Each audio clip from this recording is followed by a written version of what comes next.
Students, welcome back to GPro classes. आज की class में हम लोग पढ़ेंगे, जैसा कि आप बोर्ड में देख सकते हैं, क्या फोर्स ICSE 10 का ये चैप्टर 1 है। मैं आपको कंसाइज रूप से पढ़ाऊंगा फोर्स। तो हम लोग का जितना सिलेबस है, फोर्स सिलेबस तो बेसिकली कुछ पता नहीं है, इसलिए फोर्स से हम लोग क्या पूरा बुक टू बुक हम लोग पढ़ेंगे फोर्स। तो अच्छा मुझे एक बात बताइए, फोर्स क्या होता है? फोर्स वर्ड से हम लोग क्लास 8, 9, 6 में हम लोग फोर्स बहुत बारी पढ़े। फोर्स क्या होता है? हम लोग कभी ये सोचे कि कभी भी एक ये गाड़ी है, ये गाड़ी है, ये अगर चल रहा है 60 के स्पीड में, ये कितना 60 km के स्पीड में चल रहा है, तो इसको रोकने के लिए हम लोग को क्या लगाना पड़ेगा? ब्रेक। इसको रोकने के लिए हम लोग को क्या लगाना पड़ेगा? ब्रेक। तब जाके ये आगे जाके रुकेगी। तब रुकेगी आगे जाके। तो हम लोग ब्रेक क्यों लगाते हैं? गाड़ी को रोकने के लिए। गाड़ी को रोकने के लिए हम लोग ब्रेक क्यों लगाते हैं? ये कभी आप लोग सोचे कि धरती अगर गोल है, हम लोग उसके ऊपर अगर रहते हैं, उसके सरफेस में, तो हम लोग गिरते क्यों नहीं है? धरती अगर रोटेट करता है। पहला क्वेश्चन क्या था कि गाड़ी जब चलता है तो उसमें हम लोग ब्रेक क्यों लगाते हैं? गाड़ी को रोकने के लिए। कोई भी चलने वाला चीज में साइकिल चलाते हैं आप, तो उसको रोकने के लिए ब्रेक क्यों लगाते हैं? गाड़ी जब चलता है तो उसको रोकने के लिए ब्रेक क्यों लगाते हैं? ब्रेक लगाते हैं ताकि उसका जो मोशन है, उसका क्या मोशन जो है वो रुक जाए। तो बॉडी कितने स्टेट में हो सकता है? न्यूटन के लॉ में हम लोग पढ़े तो बॉडी कितना स्टेट में हो सकता है? दो, एक स्टेट ऑफ रेस्ट और एक स्टेट ऑफ मोशन। क्या? एक स्टेट में रेस्ट स्टेट में रह सकता है और एक में रह सकता है मोशन स्टेट में।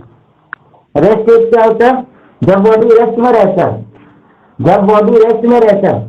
तब बॉडी का मूव नहीं करता। जब बॉडी रेस्ट में रहता है तब क्या बॉडी मूव नहीं करता। फॉर एग्जाम्पल ये कौन सा स्टेट में है? ये बॉडी, ये बॉडी है, ये कौन सा स्टेट में? रेस्ट में।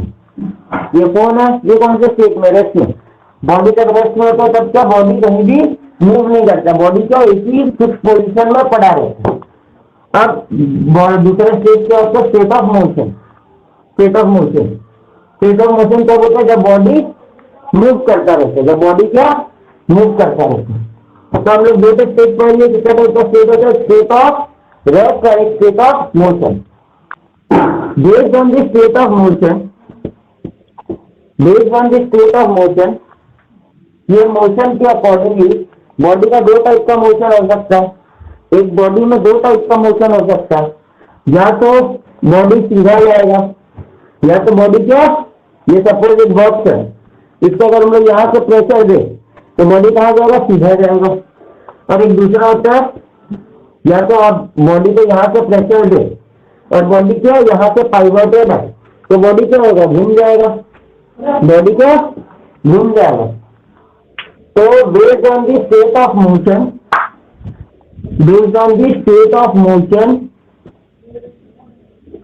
body can be classified into two motion। एक तो स्ट्रेट मोशन हो रहा है और एक कौन सा हो रहा है? रोटेशनल मोशन हो रहा है। एक कौन सा मोशन हो रहा है? स्ट्रेट मोशन हो रहा है, एक होता है रोटेशनल मोशन। अब हम ये आपको बोला था कि हम लोग ब्रेक क्यों लगाते हैं बॉडी में ब्रेक क्यों लगाते हैं? बॉडी को रोकने के लिए। गाड़ी में ब्रेक क्यों लगाता है? गाड़ी को रोकने के लिए। तो व्हाट इज फोर्स? फोर्स को अगर हम लोग इजीली डिफाइन करें तो force is that external pressure. Force क्या है? वो एक्सटर्नल प्रेशर है विथ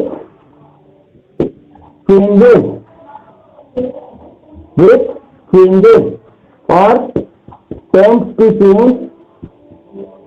क्या चेंज करता है? The state of body. State कितना टाइप का होता है बॉडी में? रेस्ट और मोशन। तो रेस्ट और मोशन का ये स्टेट है, ये बॉडी का tends to change the state of rest और मोशन। तो फोर्स क्या है? फोर्स एक एक्सटर्नल प्रेशर है विथ चेंजेस और टेंड्स टू चेंज, या तो पूरा चेंज कर देता है या हल्का सा कोशिश करता है उसको चेंज करने का। Change the state of rest और मोशन। तो फोर्स का इजी डेफिनेशन क्या है? Force is external pressure which changes or tends to change the state of rest or motion. Force क्या, force is that external pressure which changes और tends to change the change of state और rest of change of motion. तो ये कोई भी अगर body का state जो चेंज करता है, जो बाहर का प्रेशर, इसको हम क्या बोलते हैं, फोर्स। गुड। अब बेस्ड ऑन मोशन, दो टाइप का मोशन होता है, एक क्या स्ट्रेट मोशन, स्ट्रेट मोशन का दूसरा नाम क्या होता है, ट्रांसलेशन मोशन। स्ट्रेट मोशन का दूसरा नाम क्या होता है, ट्रांसलेशन मोशन। तो क्या बोलेंगे हम लोग, स्ट्रेट मोशन। स्ट्रेट मोशन, तो पहला मोशन क्या होता है, straight motion. Translation motion, translation motion में क्या होता है, जब एक बॉडी फोर्स जब एक्ट होता है और एक बॉडी कहाँ स्ट्रेट लाइन मूव करता है, मतलब बॉडी एक सीधा डायरेक्शन में मूव करता है, फिक्स डायरेक्शन में मूव करते वो वाला मोशन को हम लोग क्या बोलते हैं, translation motion. when a body moves in a fixed direction, it is called as translation motion. When a body moves in a straight or fixed direction, it is called as a translation motion. Translation motion के बाद आता है कौन सा, rotational motion. Translation motion के बाद क्या आता है, रोटेशनल मोशन। रोटेशनल मोशन, जब हम लोग एक फोर्स लगाते हैं बॉडी में, जब एक बॉडी में फोर्स लगाते हैं और बॉडी क्या है, एक जगह से पाइवटेड है, पाइवटेड मतलब एक जगह से फिक्स्ड है, वो क्या है, एक जगह से फिक्स्ड है। तो क्या होता है, बॉडी का जो फोर्स अगर हम लोग यहाँ से लगा रहे हैं और ये सपोज एक व्हील है, ये क्या है, एक व्हील है, तो व्हील का पोजीशन यहाँ से फिक्स होता है, जो फिक्स पोजीशन होता है उसको क्या बोलते हैं हम लोग, पाइवटेड पॉइंट। इसको क्या बोलेंगे हम लोग, पाइवटेड पॉइंट। तो जब यहाँ से फोर्स लगाते हैं तो फोर्स क्या होगा, घूम जाएगा, फोर्स क्या घूम जाएगा। तो रोटेशनल मोशन को अगर हम लोग डिफाइन करें तो क्या होता है, when a force is applied to a pivoted point, it makes the body rotate. When a force is applied, when a force is applied to a body pivoted at a point,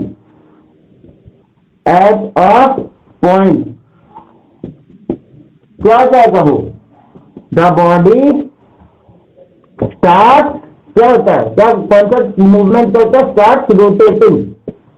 rotational motion क्या होता है, rotational motion क्या होता है, जब एक force लगाता है कोई भी पाइवटेड पॉइंट, मतलब बॉडी जहां कोई फिक्स बॉडी में अगर फोर्स लगा तो बॉडी क्या होता है, रोटेट करना चालू हो जाता है। Based on this rotational motion, based on this rotational motion, a term is derived known as moment of force. Moment of force, moment of force और torque, इसको हम लोग क्या बोलते हैं, torque।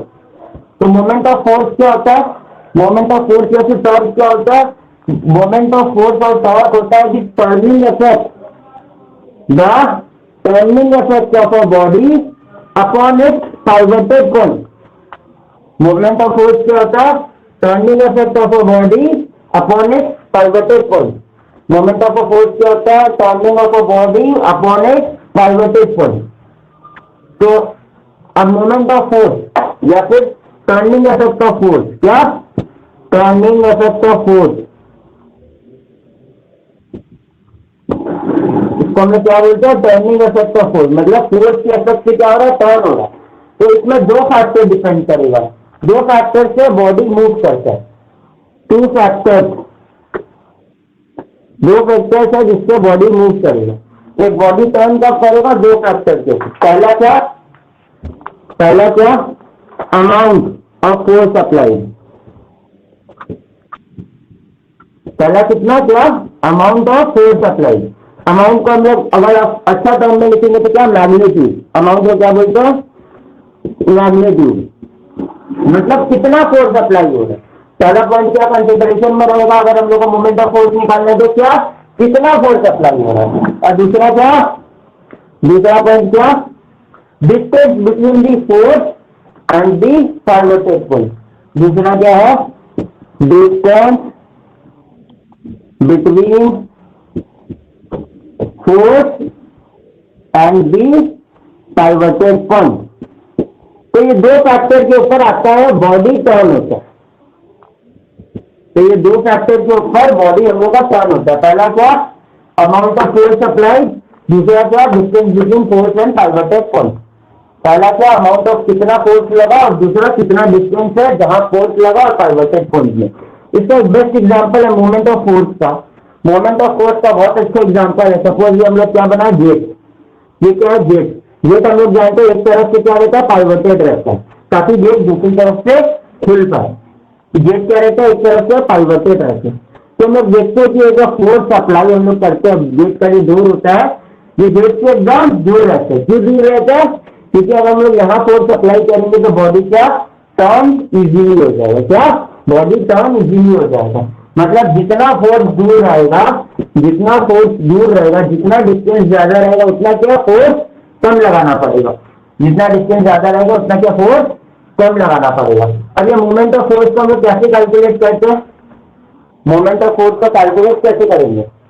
Moment of force of torque, torque is equal to force applied,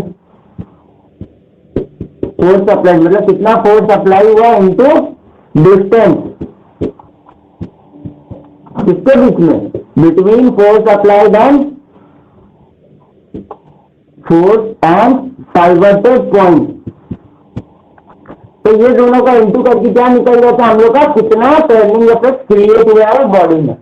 कैसे create होता है, torque is equal to force applied into distance between force and pivoted point. अच्छा,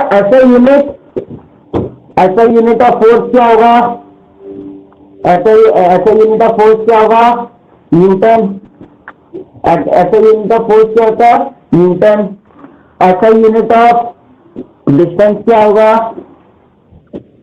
ऐसा यूनिट ऑफ डिस्टेंस क्या होगा, मीटर। तो टॉर्क क्या हो गया, न्यूटन इंटू मीटर। टॉर्क क्या हो गया, एन इंटू एम और न्यूटन मीटर। टॉर्क क्या होता है, एन इंटू एम और न्यूटन इंटू मीटर। तो हम लोग टॉर्क कैलकुलेट कैसे करते हैं, force applied into distance between force applied and pivoted point. Force applied, force का ऐसा यूनिट क्या होता है, न्यूटन। डिस्टेंस का ऐसा यूनिट क्या होता है, लेंथ का ऐसा यूनिट, मीटर। तो newton into metre is equal to moment of force और टॉर्क, मोमेंट ऑफ फोर्स और टॉर्क। तो यहाँ तक आई थिंक आप लोग का क्लियर है। मोमेंट ऑफ फोर्स के एग्जाम्पल एक तो मैं आपको दिया हूँ गेट वाला, और आप लोग एग्जाम्पल ले सकते हैं साइकिल। एक साइकिल होता है, साइकिल में क्या होता है, दो पहिया होता है, दो पहिया होता है। हम लोग देखते हैं जो पीछे वाला पहिया है वो एक पेडल से जुड़ा रहता है, पीछे वाला पहिया क्या है, पेडल से जुड़ा रहता है। हम लोग कहाँ फोर्स देते हैं, पेडल कहाँ मारते हैं हम लोग, पेडल में मारते हैं। क्या घूमता है, ये घूमता है, क्या घूमता है, ये चक्का घूमता है। चक्का कहाँ से पाइवट है, यहाँ से पाइवट है। तो यहाँ देख रहे कि ये जो डिस्टेंस है, डिस्टेंस जितना ज्यादा हो उतना क्या फोर्स हम लोग को कम लगाना पड़ेगा। सेम अगर हम लोग यहीं पे अगर फोर्स यहीं पे पेडल बना देते, ये चक्का के ऊपर ही बना देते, साइकिल मूव होने में क्या प्रॉब्लम देता, बहुत ज्यादा प्रॉब्लम देता है। तो ये क्या है, कुछ एप्लीकेशन है मोमेंट ऑफ फोर्स का। ये क्या है, कुछ एप्लीकेशन है मोमेंट ऑफ फोर्स का। अब जब एक बॉडी, जब ये सपोज एक व्हील है, जब ये बीच से पाइवट होता है, जब ये क्या एक बीच से पाइवट होगा, अगर फोर्स इस साइड से अप्लाई होता है, अगर फोर्स क्या इस साइड से अप्लाई होता है, तो जेन्युइन है बॉडी कहाँ मूव करेगा, इधर। बॉडी कहाँ मूव करेगा, इधर। लेकिन अगर फोर्स इस साइड से अप्लाई हो रहा है, फोर्स क्या इस साइड से अप्लाई हो रहा है, सबको सॉरी फोर्स अगर इस साइड से अप्लाई हो रहा है, तो बॉडी कहाँ मूव करेगा, इधर। बॉडी कहाँ मूव करेगा, इधर। तो जब फोर्स जहाँ अप्लाई हो रहा है और बॉडी क्लॉकवाइज डायरेक्शन में मूव कर रहा है, वो क्या हम लोग बोलते हैं, क्लॉकवाइज मूवमेंट ऑफ फोर्स। जब देखिए हम लोग फोर्स अप्लाई कर रहे हैं और बॉडी कहाँ मूव कर रहा है, क्लॉकवाइज मूवमेंट। क्लॉकवाइज मूवमेंट मतलब घड़ी के टाइप मूव कर रहा है, मतलब राइट हैंड साइड से मूव कर रहा है, तो वो क्या होता है, क्लॉकवाइज मूवमेंट। जब एंटी क्लॉकवाइज मूव करता है, जब क्या फोर्स अप्लाई होने से बॉडी क्या उल्टा घूमता है, तो उसको हमें क्या बोलते हैं, एंटी क्लॉकवाइज मूवमेंट। तो क्लॉकवाइज एंटी क्लॉकवाइज हो गया। कपल कैसे, टॉर्क कैसे कैलकुलेट करते हैं हम लोग, force applied into distance between the force applied and the pivoted point, newton, newton into metre with NM और टॉर्क। तो ये फॉर्मूला से याद कर लीजिएगा। अब इसके बाद हम लोग आते हैं कपल में, इसके बाद किसमें आते हैं, कपल में। अच्छा, हम लोग क्लास 9 में पढ़ेंगे laws of motion. Laws of motion ICSE 9 में हम लोग अच्छे से पढ़े थे, जो नहीं पढ़ा मेरा पुराना वीडियो रेफर करना। लॉज ऑफ मोशन की न्यूटन के थर्ड लॉ में लिखा हुआ है कि to every action there is a equal and opposite reaction. कोई भी एक्शन होगा तो उसमें इक्वल अपोजिट रिएक्शन होगा। Suppose third law of motion का अगर हम लोग देखें तो ये टेबल है, ये क्या टेबल है, इसमें अगर हम लोग बुक रख देते हैं तो बुक क्या यहाँ एक प्रेशर, बुक क्या नीचे की तरफ एक फोर्स दे रहा है, बुक क्या एक नीचे की तरफ फोर्स दे रहा है। वो फोर्स को टैकल करने के लिए यहाँ से एक और फोर्स ऊपर की तरफ आ रहा है। ये फोर्स दिखता नहीं है लेकिन एक इक्वल फोर्स ऊपर की तरफ आ रहा है जो क्या इसको टैकल करता है। इसको समझने के लिए हम लोग बोल सकते हैं कि टेबल में जो बुक है, अगर ये बुक के ऊपर हम लोग बुक रखते जाए जब तक नीचे वाला फोर्स इसको टैकल कर पा रहे तब तक ये क्या टेबल में बुक पड़ा रहेगा। जब तक ये नीचे वाला फोर्स इसको टैकल कर पा रहा है तब तक क्या टेबल में बुक पड़ा रहेगा। लेकिन जैसे ही ये वाला फोर्स ज्यादा हो गया तो क्या हो जाएगा, टेबल टूट जाएगा। तो क्या होगा, टेबल टूट जाएगा। तो अब हम ये जानते हैं कि न्यूटन का थर्ड लॉ के according to every action there is an equal and opposite reaction. Cool. तो फोर्स क्या है, तो मोमेंट ऑफ फोर्स क्या है, फोर्स के रिएक्शन है। मोमेंट ऑफ फोर्स क्या है, मोशन फोर्स के रिएक्शन है। तो न्यूटन का लॉ उसको भी फॉलो करना पड़ेगा क्योंकि हर चीज फिजिक्स में जो भी चलता है वो क्या एक लॉ फॉलो करता है, वो क्या एक लॉ फॉलो करता है। तो मोमेंट ऑफ फोर्स और टॉर्क क्या है, when a force is applied a body is turned। जब फोर्स अप्लाई करते हैं पाइवटेड पॉइंट में तब क्या बॉडी को टर्न कर देते हैं। तो इससे हम लोग न्यूटन का थर्ड लॉ से ये निकाल सकते हैं कि to every moment of force, to every torque there is an equal and opposite, there is an equal and opposite force acting, there is an equal and opposite force acting. For example, अगर आप लोग ये गाड़ी का steering wheel लेते हैं, ये गाड़ी का स्टीयरिंग व्हील है, सपोज अगर आप यहां से इसको पकड़े, एक हाथ यहां रखे तो दूसरा हाथ आपको क्या यहां रखना पड़ेगा। ये वाला आपका अगर इधर जा रहा है तो ये वाला कहां जाएगा, इधर जाएगा। टू एवरी फोर्स, ये अगर हम लोग का टॉर्क है, ये क्या है टॉर्क है, तो ये क्या होगा उसका इक्वल अपोजिट फोर्स, ये क्या होगा उसका इक्वल अपोजिट फोर्स। तो according to third law of motion to every force there is an equal and opposite force acting. तो मोमेंट ऑफ फोर्स या टॉर्क वो जब भी अप्लाई होगा तो उसके लिए भी एक इक्वल और अपोजिट फोर्स एक्ट करेगा। तो वो जो इक्वल एंड अपोजिट फोर्स जो टॉर्क को टैकल करता है या टॉर्क के अपोजिट एक्ट करता है उसको हम लोग क्या बोलते हैं, कपल। उसको हम लोग क्या बोलते हैं, कपल। हम लोग ये जानते हैं कि to every force there is an equal and opposite force reacting, to every force there is an equal and opposite force reacting. Moment of force or torque when applied and equal and opposite force is applied along a same line। along a ये याद रखिएगा एक ही line में apply होगा, जो opposite है। यहाँ पे अगर टॉर्क है तो यहाँ पे कपल अप्लाई होगा, लेकिन क्या लाइन क्या रहेगा इन लोगों का, सेम रहेगा। तो what is couple, couple is the equal and opposite force, couple is the equal and opposite force, opposite force क्या acting along the same line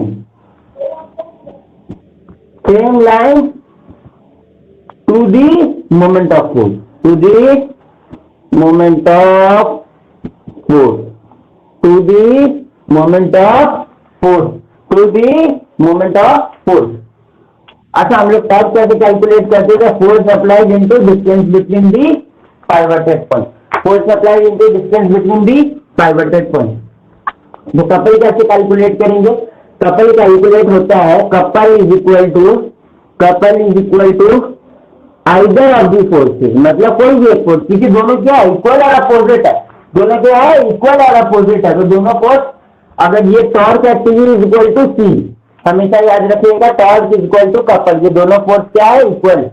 तो आइदर फोर्सेज, कपल कैसे कैलकुलेट कर सकते हो, कोई भी एक फोर्स अगर हम लोग को दिया है, either forces is equal to either forces into distance between, उस समय क्या था distance between the force and the pivoted point, इसमें होगा distance between the two force, इसमें क्या होगा distance between two force। Couple कैसे कैलकुलेट होता है, कोई भी एक फोर्स इंटू ये दोनों फोर्स के बीच में डिस्टेंस है। कोई भी एक फोर्स के लिए क्योंकि दोनों फोर्स क्या है, इक्वल है। कपल क्या है, कपल न्यूटन का थर्ड लॉ फॉलो करता है, मोमेंट ऑफ फोर्स का इक्वल अपोजिट फोर्स क्या है, कपल। तो आइदर फोर्सेस, कपल को कैसे कैलकुलेट करेंगे, कोई भी एक force into distance between two forces, कोई भी एक force into distance between the two forces. I hope यहाँ आप लोग समझ गए होंगे। कपल का कुछ ऑर्डिनरी एग्जांपल्स अगर आप लोग ले सकते हैं, पहला कैट। कैट, आप लोग नल को खोलते हैं ना, नल को, तो नल को हम लोग देखते हैं, नल का बनावट कैसे रहता है, नल का जो ढक्कन रहता है, अगर आप 2 या 3 का इक्का ऐसे उसमें साइड से एडजस्ट निकला रहता है, तो हम लोग किसी दोनों साइड पकड़ के उसको घुमाना रहता है। आपके एक साइड पकड़ के नल को खोल सकते हैं, बहुत बहुत मुश्किल होता है, इसलिए कि हम लोग दोनों साइड पकड़ के घुमाते हैं। तो easy example steering wheel. Steering wheel में क्या होता है, आप ऐसे करके स्टीयरिंग व्हील घुमाते हैं, ऐसे करके, तो एक हाथ अगर ऐसे जा रहा है तो दूसरा ऐसे जा रहा है, एक हाथ तो क्या, दो फोर्स एक लाइन में एक्ट हो रहा है, दो फोर्स क्या एक लाइन में एक्ट हो रहा है। तो अभी तक आप लोग टॉर्क समझ गए, कपल समझ गए क्या होता है। टॉर्क क्या होता है, the turning effect of a body upon its pivoted point. Torque क्या होता है, the turning effect of a body upon its pivoted point. Torque आप अगर गाड़ी वाड़ी खरीदने जाते हैं तो गाड़ी का स्पेसिफिकेशन में ही आपको लिखता है ये गाड़ी इतना टॉर्क, कितना न्यूटन मीटर का टॉर्क जनरेट करता है। सपोज मेरा बाइक जनरेट करता है 4000 न्यूटन मीटर का टॉर्क, तो उसका मतलब क्या है, मेरा बॉडी इतना टाइम में 4000 बार घूम जाता है। मेरा जो व्हील को घुमा देता है, मेरा जो बाइक है, मेरा व्हील को, मेरा इंजन 4000 बार घुमाने का शक्ति रखता है एक टाइम में, एक फोर्स में 4000 बार घुमा सकता है मेरा फोर्स, ठीक है। अच्छा, अब हम लोग समझिए, ये अगर एक बॉल है, ये अगर एक बॉल है बीच में से पाइवटेड है, मतलब ये क्या बन गया, एक व्हील बन गया। अगर हम लोग इसमें से यहाँ से एक फोर्स लगाते हैं, अगर क्या हम लोग इसमें यहाँ से एक फोर्स लगाते हैं जिसको हम लोग क्या बोलते हैं, टॉर्क, जिसको हम लोग क्या बोलते हैं, टॉर्क। तो एक अपोजिट फोर्स यहाँ से एक्ट होता है, तो क्या एक अपोजिट फोर्स यहाँ से एक्ट होगा जिसका नाम क्या है, कपल, जिसका नाम क्या है, कपल, जिसका नाम क्या है, कपल। हम लोग ये जानते हैं ये भी, ये और ये एक दूसरे के इक्वल है, this is equal to this, ये क्या है, इसके अपोजिट है, इससे क्या है, इक्वल है, ये दोनों एक दूसरे के इक्वल है।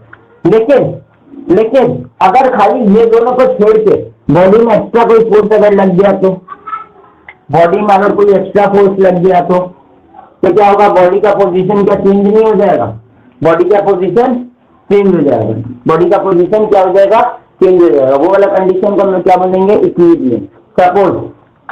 सपोज आप अगर गाड़ी लेके जा रहे, आप क्या एक गाड़ी लेके जा रहे, आप गाड़ी चला रहे हैं, सपोज आपका गाड़ी कोई मड में फंस गया, किसमें पड़ गया, कीचड़ में फंस गया आपका चक्का, तो आप अपना फोर्स कहाँ डाल रहे हैं, एक्सीलेटर में, चक्का जोर जोर से घूम रहा है, कीचड़ के अंदर आपका चक्का फंस गया, तो आपका चक्का क्या कर रहा है, ऊपर, आपका चक्का ऊपर फोर्स देने का कोशिश कर रहा है, लेकिन कीचड़ के डेंसिटी के कारण चक्का का फोर्स कहाँ जा रहा है, नीचे जा रहा है, तो वहां टॉर्क और कपल अपना काम खेल रहा है।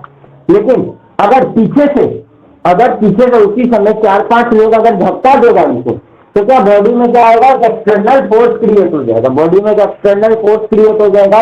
वो जो एक्सटर्नल फोर्स क्रिएट होता है उसकी वजह से बॉडी क्या अपना पोजीशन चेंज कर लेगा, इसकी वजह से क्या बॉडी अपना पोजीशन चेंज कर लेगा। तो वो कंडीशन को हम लोग क्या बोलते हैं, इक्विलिब्रियम। वो वाला कंडीशन को हम लोग क्या बोलेंगे, इक्विलिब्रियम। जब several forces acting on a body, several forces acting on a body, एक इक्विलिब्रियम क्या होता है, what is equilibrium, what is equilibrium, several forces acting on a body, several forces acting on a body, acting on a body doesn't क्या doesn't change its, body में क्या change कर सकता है फोर्स, उसका state, changes state. Then several forces acting on a body doesn't change its state, this condition is called equilibrium. जब बहुत सारा फोर्स एक्ट करके क्या बनाता है, resultant force is equal to 0। Suppose यहां से फोर्स एक्ट हो रहा है 5 न्यूटन, यहां से फोर्स हो रहा है 5 न्यूटन, 5 न्यूटन। तो 5 कट के क्या बन जाएगा 0। तो रिजल्टेंट फोर्स हम लोग का क्या हो गया 0। तो जब हम लोग का रिजल्टेंट फोर्स 0 होता है या फिर टॉर्क अगर हम लोग का 0 हो गया, टॉर्क से हम लोग का 0 हो गया, टॉर्क से हम लोग का 0 हो गया। सपोज अगर force applied is equal to 0, force applied is equal to 0 और डिस्टेंस आप चाहिए 5 ही मान लीजिए। 5 भले ही डिस्टेंस आपका कितना है, आप आपको फोर्स कितना लगाया, आपका 0 अप्लाई हुआ, तो आपका टॉर्क कितना क्रिएट होगा बॉडी में 0। ये वाला कंडीशन को हम लोग क्या बोलेंगे इक्विलिब्रियम। इक्विलिब्रियम वो कंडीशन होता है जब बॉडी में भले ही कितना ही फोर्स लगे, बॉडी अपना स्टेट चेंज नहीं करता, मतलब बॉडी में जो फोर्स हो रहा है वो इक्वल टू कितना हो जाएगा 0। अच्छा, based on the state of body equilibrium हम लोग समझ गए। बहुत सारा फोर्सेस जब बॉडी में एक्ट करता है लेकिन बॉडी का कोई स्टेट चेंज नहीं होता, वो स्टेट को क्या बोलेंगे हम लोग equilibrium. Based on the state of body, body can be in 2 types of equilibrium. पहला होता है स्टैटिक, स्टैटिक मतलब एक सेकंड, पहला होगा स्टैटिक, दूसरा क्या डायनामिक। पहला क्या स्टैटिक, दूसरा क्या डायनामिक। तो स्टैटिक इक्विलिब्रियम क्या होता है, स्टैटिक इक्विलिब्रियम क्या होता है, इक्विलिब्रियम का मैं डेफिनेशन जानते हैं जब बहुत सारा force several force act on a body and doesn't change its state, the condition is called equilibrium, मतलब द रिजल्टेंट फोर्स इज 0। तो based on the state of body 2 type का इक्विलिब्रियम हो सकता है, 2 टाइप का इक्विलिब्रियम हो सकता है। पहला क्या स्टैटिक इक्विलिब्रियम। स्टैटिक इक्विलिब्रियम क्या होता है जब एक बॉडी में बहुत सारा फोर्स एक्ट कर रहा है, जब क्या एक बॉडी में बहुत सारा फोर्स एक्ट कर रहा है लेकिन वो बॉडी क्या अपना पोजीशन ऑफ रेस्ट, क्या स्टेट ऑफ रेस्ट चेंज नहीं करता, बॉडी के रेस्ट में है, उसमें बहुत सारा फोर्स एक्ट कर रहा है, कभी भी बॉडी क्या अपना स्टेट ऑफ रेस्ट चेंज नहीं कर रहा है। स्टैटिक वाला को आप लोग किसमें कंपेयर करेंगे, state of rest. When a body under several forces doesn't change its state of rest, when a body under the influence of several forces, yeah, when a body under influence of several forces doesn't change its state of, कौन सा state में रहते हैं static में, state of rest, doesn't change state of rest, state of rest, इसको हम क्या बोलेंगे स्टैटिक इक्विलिब्रियम। अब डायनामिक इक्विलिब्रियम आप लोग इसी से डेफिनेशन अराइव कर सकते हैं, when a body under several influence of forces doesn't change state of motion. Dynamic में क्या होगा doesn't change state of motion, dynamic में क्या होगा doesn't change state of motion. तो आप स्टैटिक और डायनामिक इक्विलिब्रियम का डेफिनेशन कर लिए। इक्विलिब्रियम क्या होता है जब बहुत सारा फोर्सेस एक बॉडी में एक्ट करता है लेकिन बॉडी का जो पोजीशन है, बॉडी का जो स्टेट है वो क्या चेंज नहीं होता, बॉडी कितना स्पीड में होता है, एक स्टेट ऑफ रेस्ट और एक स्टेट ऑफ मोशन। तो स्टेट ऑफ रेस्ट में जब बॉडी रहता है और बॉडी में बहुत सारा फोर्स एक्ट कर रहा है लेकिन बॉडी स्टेट ऑफ रेस्ट से अपना चेंज नहीं कर रहा है। सपोज एक हम लोग बॉल लिए, ये बॉल लिए, हम एक काम, हम बॉल को अपने हाथ में लिया और बॉल को यहाँ से भी प्रेशर दे रहा है, यहाँ से भी प्रेशर दे रहा है, तो फोर्स दोनों तरफ से आ रहा है, फोर्स क्या दोनों तरफ से आ रहा है लेकिन डिस्टेंस क्या 0 है, तो मेरा रिजल्टेंट फोर्स कितना हो गया 0 हो गया, मेरा रिजल्टेंट फोर्स क्या हो गया 0 हो गया। तो बॉडी का स्टेट ऑफ रेस्ट नहीं है लेकिन हम फोर्स क्या दिए जा रहे हैं, तो वो वाला कंडीशन क्या हो गया स्टैटिक इक्विलिब्रियम। स्टैटिक इक्विलिब्रियम क्या होता है when a body under influence of several forces doesn't change its state of rest.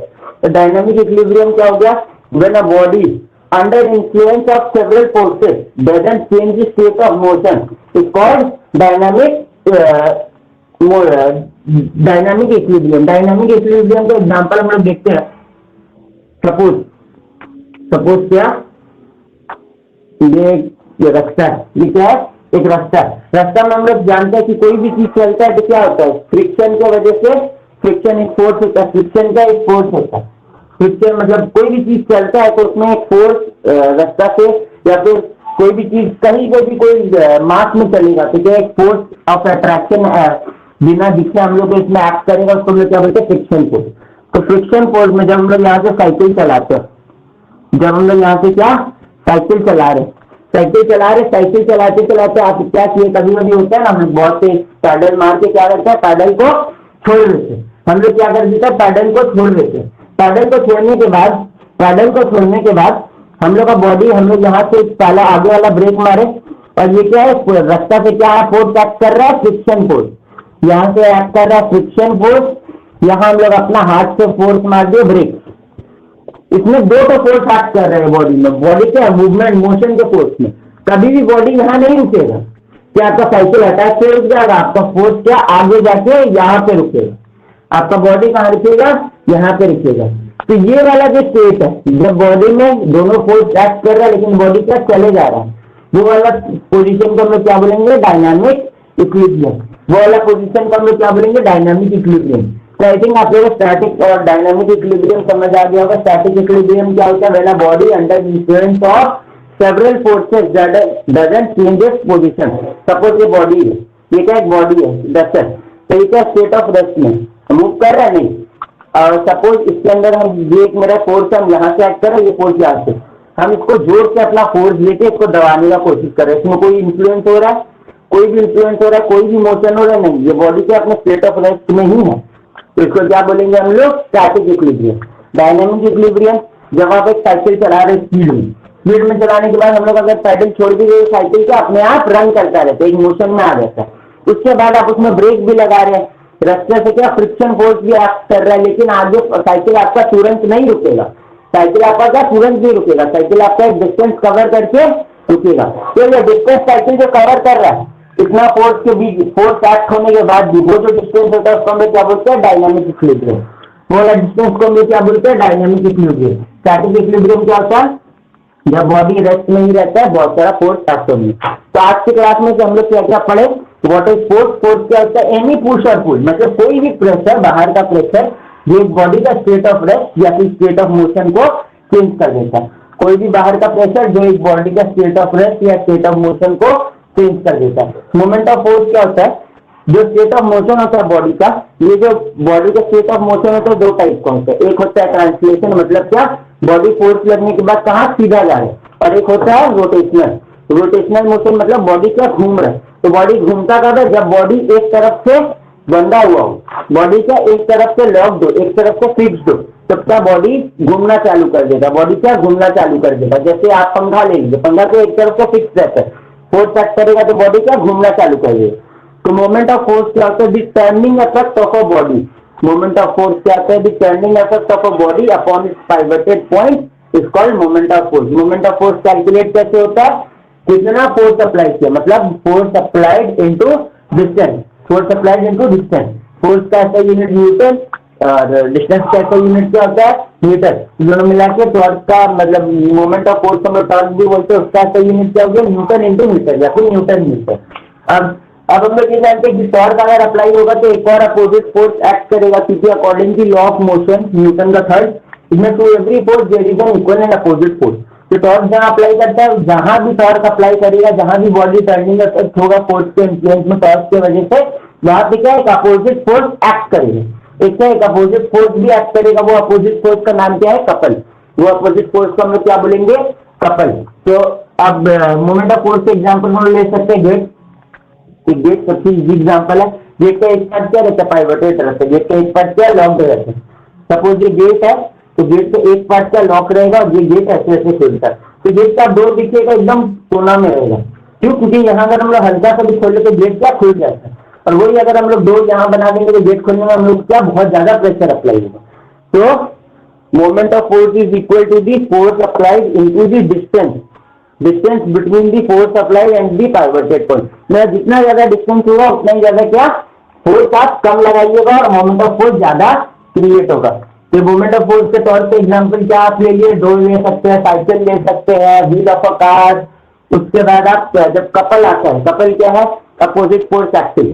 Couple क्या है, अपोजिट फोर्स एक्टिंग। जब भी हम लोग स्टीयरिंग व्हील या टैप खोलते हैं तो उसमें क्या दो फोर्स एक्ट करता है, एक अपोजिट फोर्स एक्ट करता है, लेकिन क्या वो फोर्स का कोई इन्फ्लुएंस नहीं रहता है, तो फोर्स का वैल्यू क्या सेम, सपोज 5 न्यूटन हम फोर्स दे रहे हैं तो अपोजिट फोर्स भी कितना आएगा 5 न्यूटन ही आएगा, लेकिन उससे कोई फोर्स में चेंजेस नहीं आएगा। तो इसलिए कपल को हम लोग कैसे कैलकुलेट करते हैं, कोई भी एक फोर्स या तो जो हम लोग लगाया वो वाला फोर्स ले लिया जाए, क्योंकि दोनों क्या equal, torque is equal to couple, कोई भी एक force into the distance between दोनों फोर्स एक दूसरे से जितना दूर होगा उतना क्या फोर्स हम लोग को कम लगाना पड़ेगा, जितना जैसे टॉर्क में जितना डिस्टेंस होगा उसमें जितना डिस्टेंस होगा फोर्स और पाइवटेड पॉइंट में उतना क्या हम लोग को फोर्स कम लगाना पड़ेगा। सेम टॉर्क में जितना डिस्टेंस होगा दोनों फोर्स में उतना क्या हम लोग को फोर्स कम लगाना पड़ेगा। तो what is couple is the equal and opposite force acting in along the same line to the moment of force, जहां मोमेंट ऑफ फोर्स एक्ट करते हैं उसके अपोजिट में सेम लाइन में एक्ट करता है कौन, टॉर्क। चलिए अब इसके बाद आता है इक्विलिब्रियम। जब एक बॉडी बहुत सारा फोर्सेस के बाद भी अपना स्टेट चेंज नहीं कर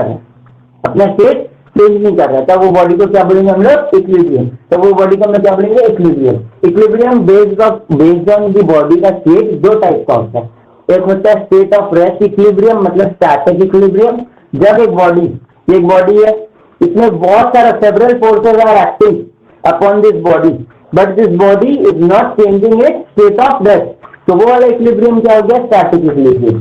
डायनामिक इक्विलिब्रियम क्या होता है, when a body acting upon a several forces, मतलब बहुत सारा फोर्सेस में एक्ट कर रहा है तभी बॉडी स्टेट ऑफ मोशन में ही रहता है, तो उसको क्या बोलेंगे हम लोग, डायनामिक इक्विलिब्रियम। डायनामिक इक्विलिब्रियम का सबसे बेस्ट एग्जांपल है, आप साइकिल चला रहे स्पीड में चलाने के बाद अगर आप ब्रेक मारते हैं और रास्ता का जो फ्रिक्शन फोर्स है दोनों फोर्स इसमें एक्ट कर रहा है, और एक अपोजिट फोर्स जो कपल का फोर्स है वो भी आपका एक्ट कर रहा है, सामने का ग्रेविटी फोर्स भी आता है, तभी भी आपका जो साइकिल है तो थोड़ी देर आगे जाके ही रुकेगा, अचानक से नहीं रुकेगा। तो ये यहाँ से लेकर वहां तक जो साइकिल डिस्टेंस कवर किया है ब्रेक लगाने के बाद से लेकर वहां तक, ये वाला डिस्टेंस को क्या बोलेंगे हम लोग, डायनामिक इक्विलिब्रियम। ये वाला स्टेज में साइकिल कौन से इक्विलिब्रियम में था, डायनामिक इक्विलिब्रियम में था। चलिए अब आप लोग यहाँ तक आई थिंक तो आप लोग का क्लियर हो गया होगा, डायनामिक इक्विलिब्रियम, स्टैटिक इक्विलिब्रियम क्या होता है, टॉर्क क्या होता है, कपल क्या होता है, फोर्स क्या होता है। नेक्स्ट क्लास में हम लोग यूनिफॉर्म सर्कुलेटरी मोशन और ग्रेविटेशन को कवर करेंगे। आई थिंक आप लोग को ये वीडियो थोड़ा पसंद आया होगा, और अगर आप लोग को मेरा पढ़ाना अच्छा लगा तो do like and subscribe my video and do follow GoPro classes for more updates.